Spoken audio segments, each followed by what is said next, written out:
Hello everyone, welcome to study with Shri. हम लोग test series चला रहे हैं यूपी पीसीएस 2021 का। देखिए टेस्ट नंबर आपका 117 है। 116 टेस्ट ऑलरेडी कंप्लीट हो चुका है। प्लेलिस्ट बना रखी है, आप लोग जाकर के वहाँ पे देख सकते हैं।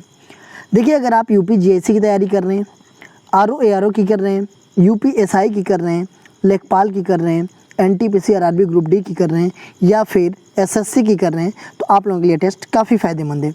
तो स्टार्ट करते हैं।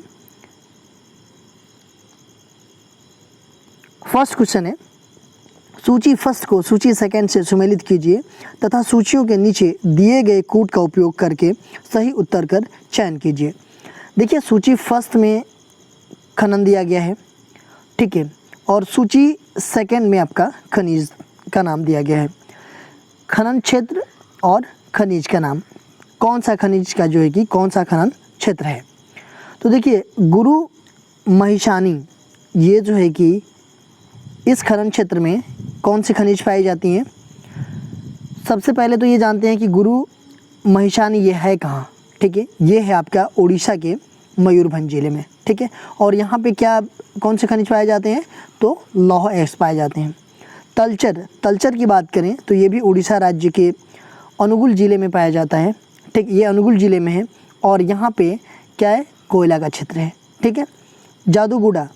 जादूगुड़ा कहाँ पे है, तो ये झारखंड के पूर्वी सिंहभूम जिले में है, ठीक है। और यहाँ पे क्या पाया जाता है, तो यहाँ पे यूरेनियम पाया जाता है।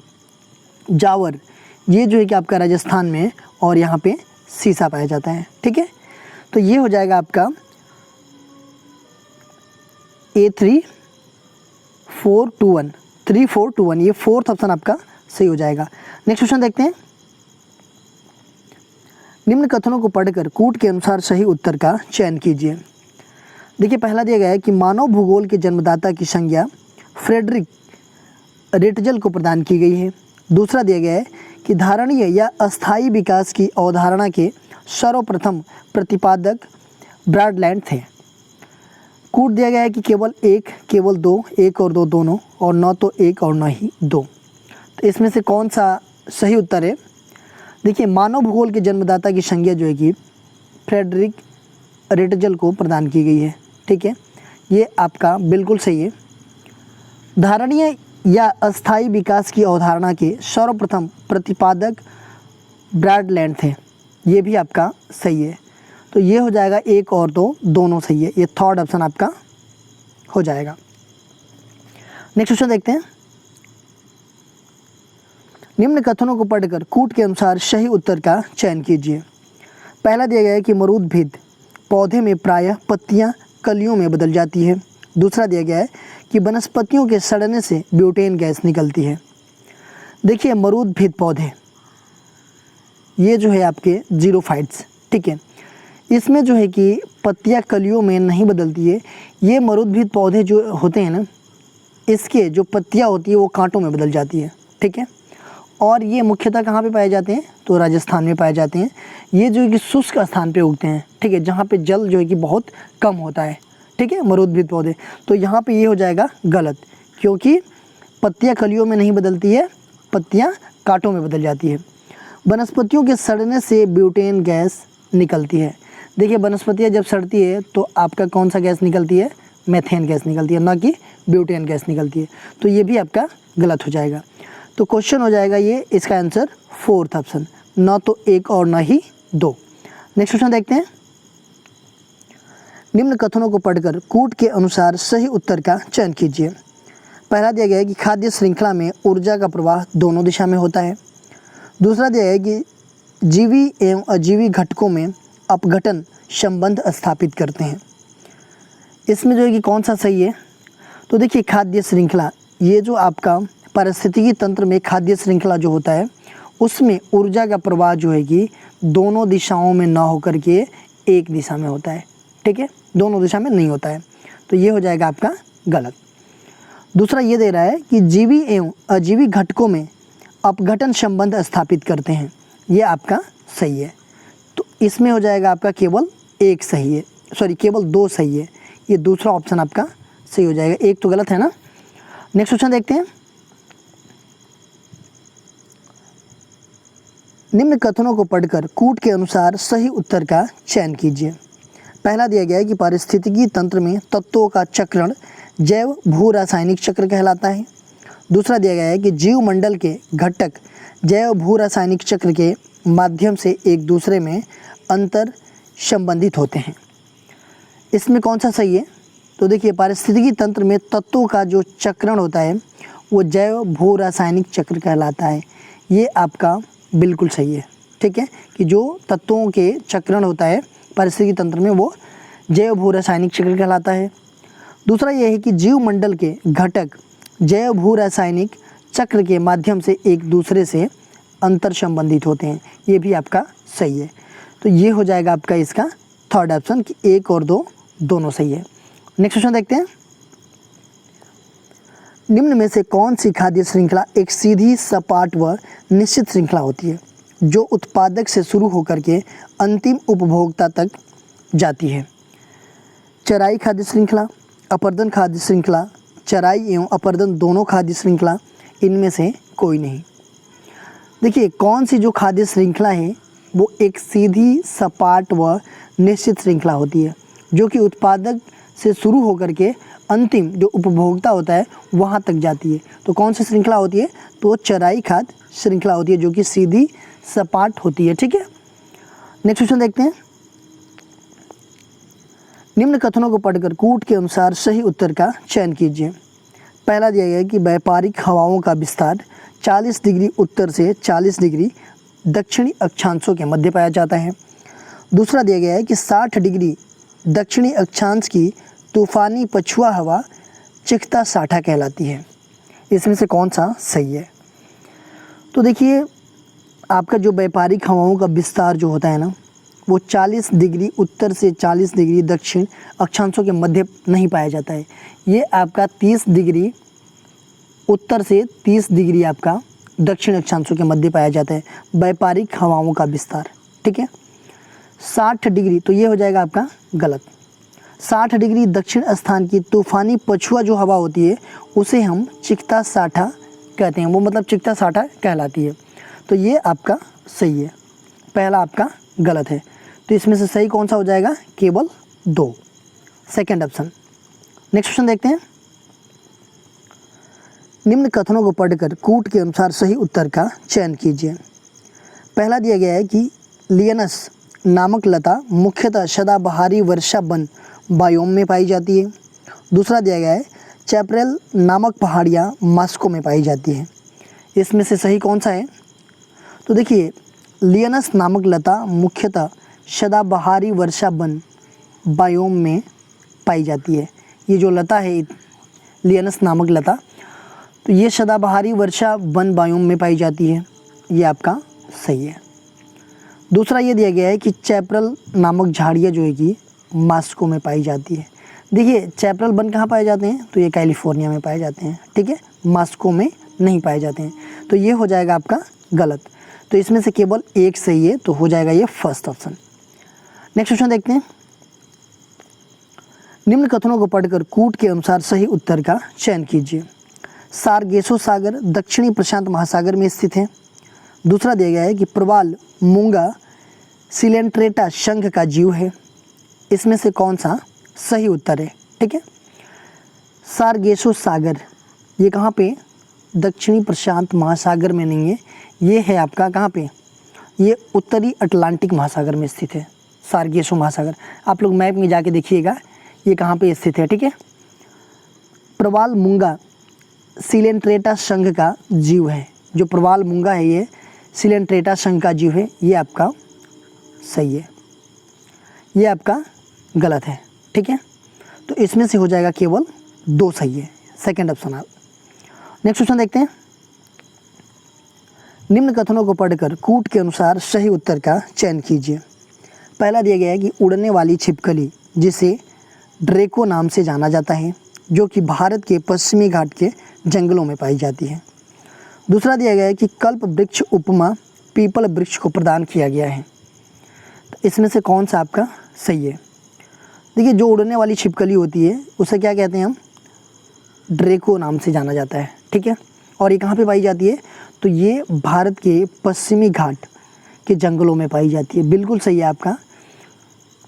देखिए उड़ने वाली छिपकली कौन सी है, तो ड्रैको नाम से उसको जाना जाता है, ठीक है, उड़ने वाली छिप, और ये पाई जाती है कहाँ पे, भारत के पश्चिमी घाट के जंगलों में।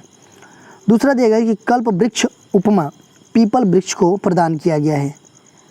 कल्प वृक्ष उपमा, देखिए कल्प वृक्ष उपमा जो है कि पीपल वृक्ष को प्रदान नहीं किया गया है, किसको किया गया है, तो नारियल वृक्ष को प्रदान किया गया है, ठीक है, ये हो जाएगा आपका गलत। तो पहला सही हो जाएगा केवल एक। नेक्स्ट क्वेश्चन देखते हैं। निम्न कथनों को पढ़कर कूट के अनुसार सही उत्तर का चयन कीजिए। देखिए राष्ट्रीय जैव विविधता कार्य योजना वर्ष 2002 में बनाई गई। दूसरा दिया गया है कि राष्ट्रीय जैव विविधता प्राधिकरण का मुख्यालय वर्ष 2003 में बेंगलुरु में स्थापित किया गया। इसमें कौन सा सही है, तो राष्ट्रीय जैव विविधता कार्य योजना जो है ये कब बनाई गई, तो ये बनाई गई थी आपका 2002 में नहीं, ये 2008 में बनाई गई थी, ठीक है। और राष्ट्रीय जैव विविधता प्राधिकरण का जो मुख्यालय है वो कहाँ पे है, तो इसका मुख्यालय आपका है चेन्नई में, तमिलनाडु में, और ये 2003 में इसका मतलब मुख्यालय बनाया गया था, कहाँ पे, चेन्नई तमिलनाडु में, ठीक है।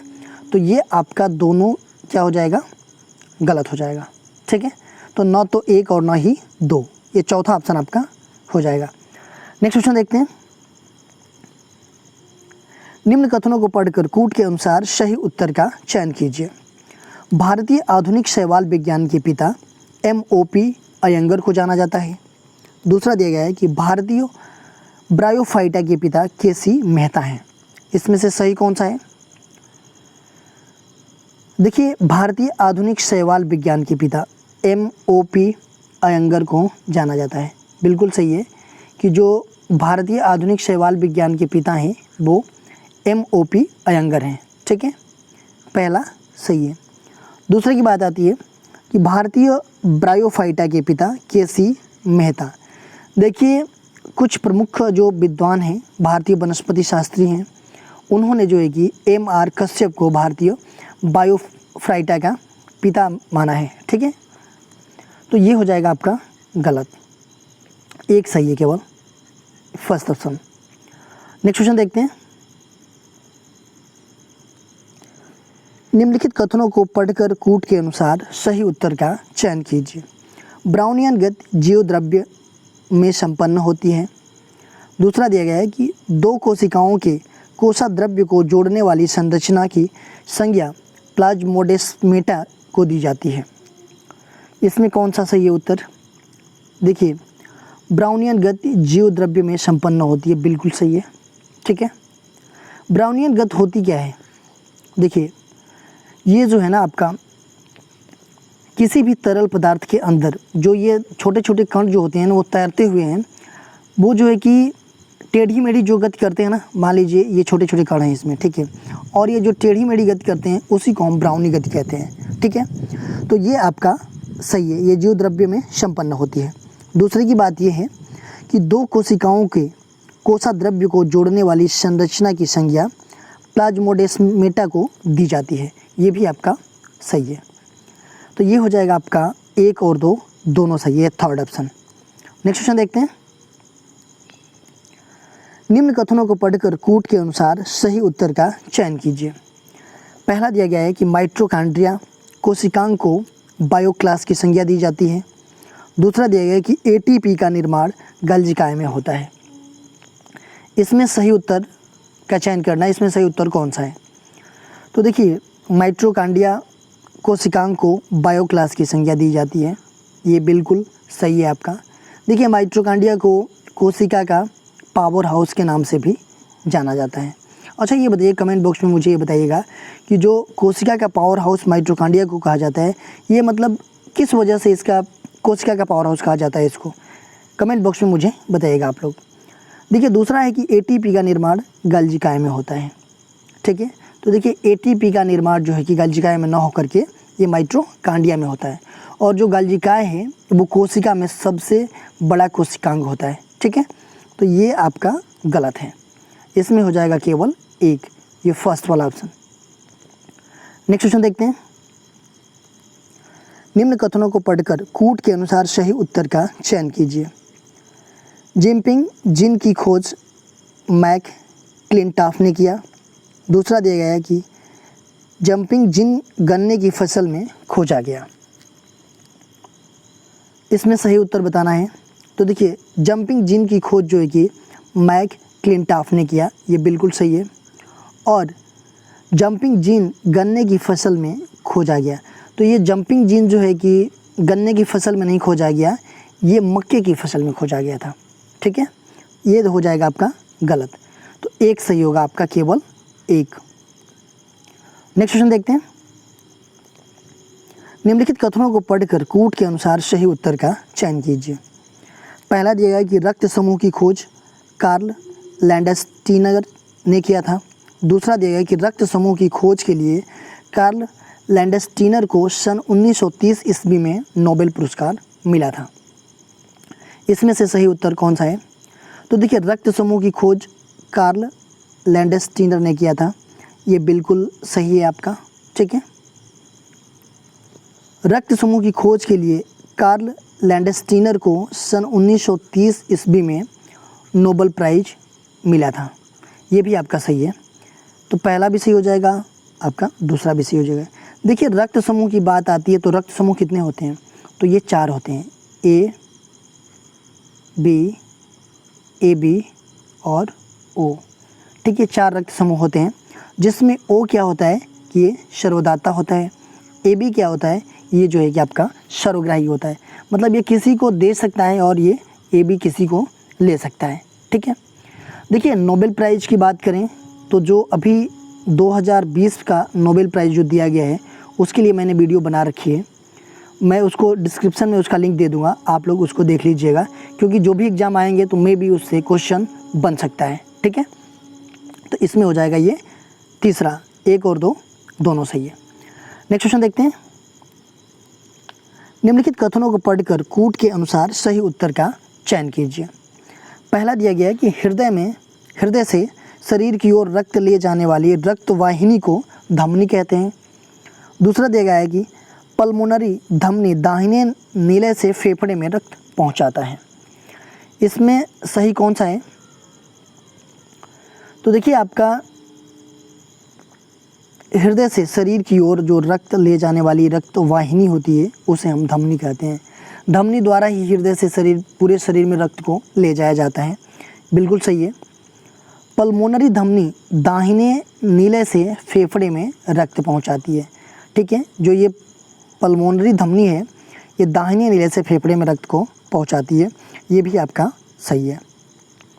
तो 1 और 2 दोनों सही है, थर्ड ऑप्शन आपका सही हो जाएगा। नेक्स्ट क्वेश्चन देखते हैं। निम्नलिखित कथनों को पढ़कर कूट के अनुसार सही उत्तर का चयन कीजिए। 1882 ईस्वी में रॉबर्ट ब्राउन ने कॉलरा एवं टीबी के जीवाणुओं की खोज की थी। दूसरा ये दिया गया कि हेनीमैन ने रेबीज का टीका एवं दूध का पाश्चराइजेशन की खोज की थी। इनमें से कौन सा सही है ये बताना है आपका। देखिए 1882 में जो एक जर्मन वैज्ञानिक थे, कौन थे?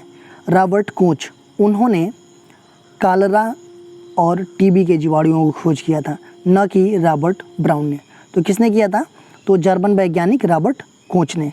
ठीक है, तो ये हो जाएगा आपका गलत। ठीक है, दूसरी बात आती है कि हेनीमैन ने रेबीज का टीका और दूध का पाश्चराइजेशन की खोज किया था। तो ये हेनीमैन ने नहीं किया था, ये लुई पास्चर ने रेबीज का टीका एवं दूध के पाश्चराइजेशन की खोज किए थे। ठीक है, तो ये भी आपका गलत हो जाएगा। अच्छा एक चीज़ बताइए, टीबी को अपने देश से कब तक ख़त्म करने की बात कही गई है, ये आप लोग मुझे कमेंट बॉक्स में बताइएगा। देखिए रेबीज जो होता है ये कुत्ते के काटने की वजह से होता है, तो ये दोनों गलत हैं। ठीक है, तो ये थर्ड ऑप्शन हो जाएगा, फोर्थ ऑप्शन हो जाएगा, न तो 1 और न ही 2। नेक्स्ट क्वेश्चन देखते हैं। निम्नलिखित कथनों को पढ़कर कूट के अनुसार सही उत्तर का चयन कीजिए। देखिए 18 मई 1974 में पोखरण, ये कहाँ पड़ता है? राजस्थान में, भारत ने स्वदेशी पहला परीक्षणीय परमाणु विस्फोट किया। दूसरा दिया गया है कि पहले परीक्षण के 24 वर्षों बाद पोखरण में दूसरी बार 11 मई और 13 मई 1998 को परमाणु परीक्षण किया गया, जिसे शक्ति 98 नाम दिया गया। इसमें से सही कौन है? तो देखिए 18 मई 1974 को जो पोखरण है राजस्थान में, वहाँ पे भारत ने स्वदेशी पहला परीक्षण विस्फोट किया। ये बिल्कुल सही है। पहले परीक्षण के 24 वर्षों बाद, मतलब पहला ये परीक्षण 18 मई 1974 को हुआ था और 24 वर्षों बाद दूसरी बार जो है कि आपका 11 मई और 13 मई को 1998 में परमाणु परीक्षण किया गया, ठीक है, जिसे हम शक्ति 98 नाम दिए थे।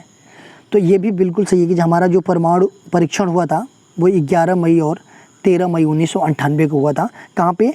राजस्थान के पोखरण में, ठीक है। और वो उस जो मिशन का नाम दिया गया था वो शक्ति 98 नाम दिया गया था, ठीक है। तो ये दोनों आपका सही हो जाएगा, 1 और 2 दोनों सही है, थर्ड वाला। अच्छा, एक चीज़ बताइए हमें कि जो 98 में हमने परमाणु परीक्षण किया था, उस टाइम पे हमारे देश के पीएम कौन थे और हमारे देश के प्रेसिडेंट कौन थे और किनकी अध्यक्षता में ये परमाणु परीक्षण किया गया था? आप लोग कमेंट बॉक्स में मुझे बताइएगा। नेक्स्ट क्वेश्चन देखते हैं। निम्नलिखित कथनों को पढ़कर कूट के अनुसार सही उत्तर का चयन कीजिए। परखनली शिशु के मामले में निषेचन परखनली के अंदर होता है। इसके बाद भ्रूण को माता के गर्भ में रखा जाता है। दूसरा ये दिया गया है कि 25 जुलाई 1978 ईस्वी को ग्रेट ब्रिटेन में श्रीमती लेस्ली ब्राउन ने विश्व के प्रथम परखनली शिशु लुइस ब्राउन को जन्म दिया था। इसमें से सही कौन सा है ये बताइए। देखिए, परखनली शिशु, इसके मामले में निषेचन जो होता है वो परखनली के अंदर होता है, ठीक है। और उसके बाद से क्या होता है कि भ्रूण को माता के गर्भ में रखा जाता है। ये इसकी जो प्रोसेस होता है ये बिल्कुल सही है, ऐसा ही होता है। 25 जुलाई 1978 ईस्वी को ग्रेट ब्रिटेन में श्रीमती लेस्ली ब्राउन, इन्होंने विश्व के प्रथम परखनली शिशु कौन है? लुइस ब्राउन को जन्म दिया था, ठीक है। तो ये भी आपका सही है। देखिए, ये प्रोसेस हो गया, लेकिन अगर पूछा जाए कि सबसे पहला जो है कि जो परखनली द्वारा शिशु हुआ था वो 25 जुलाई 1978 ईस्वी को हुआ। और कहाँ पे हुआ था? तो ग्रेट ब्रिटेन में हुआ था। किससे ये बच्चा हुआ था? श्रीमती लेस्ली ब्राउन ने दिया था और उसका नाम जो है कि लुइस ब्राउन रखा गया, ठीक है। तो ये जो है कि इसमें कई सारे क्वेश्चन हो जाते हैं, तो प्लीज़ इसको थोड़ा सा डीपली देख लीजिएगा। तो ये हो जाएगा आपका 1 और 2 दोनों, ये थर्ड ऑप्शन हो जाएगा। देखिए, आज के क्वेश्चन हम लोग देख लेते हैं। मिश्रित अर्थव्यवस्था से क्या अभिप्राय है? छोटे एवं बड़े उद्योगों का सह अस्तित्व, अमीर एवं गरीब का सह अस्तित्व, अर्थव्यवस्था में कृषि और उद्योग दोनों का सह अस्तित्व और सरकारी एवं निजी क्षेत्रों का सह अस्तित्व। तो जो मिश्रित अर्थव्यवस्था है इससे क्या अभिप्राय है, आप लोग मुझे कमेंट बॉक्स में बताइएगा। देखिए, कल का क्वेश्चन हम लोगों ने क्या पूछा था वो देख लेते हैं। संयुक्त राज्य अमेरिका के दक्षिण कैलिफोर्निया में स्थित मृतक घाटी जो डेथ वैली है और निम्नलिखित में से किसका उदाहरण है? देखिए, संयुक्त राज्य अमेरिका के दक्षिणी कैलिफोर्निया में जो मृतक घाटी है वो किसका उदाहरण है? तो ये उदाहरण है आपका रिफ्ट घाटी का। ये फोर्थ ऑप्शन आपका सही है। देखिए, रिफ्ट घाटी जो है ना, रिफ्ट घाटी का विकास जो है कि तब होता है जब 2 भ्रंश रेखाओं के बीच में जो चट्टानी स्तंभ होती है वो नीचे की ओर धंस जाती है या दब जाती है। देखिए, रिफ्ट घाटी जो है कि लंबी, सक्रिय और गहरी होती है, ठीक है। देखिए, अगर आप हमें इंस्टाग्राम पे फॉलो करना चाहते हैं तो वहाँ भी फॉलो कर सकते हैं। इंस्टाग्राम पे हमारी आईडी है स्टडी विद श्री 25। फेसबुक पे एक मेरा पेज है स्टडी विद श्री के नाम पे, और फेसबुक पे एक मेरा ग्रुप है UPPCS BEO RO करके, और टेलीग्राम भी ज्वाइन कर सकते हैं। दोस्तों, अगर वीडियो अच्छी लगी तो आप लोग लाइक कीजिएगा, सब्सक्राइब कीजिएगा, अपने दोस्तों में शेयर कीजिएगा। अगर वीडियो अच्छी ना लगे तो आप लोग डिसलाइक कीजिएगा और कमेंट बॉक्स में बताइएगा कि डिसलाइक क्यों किया। वीडियो देखने के लिए धन्यवाद।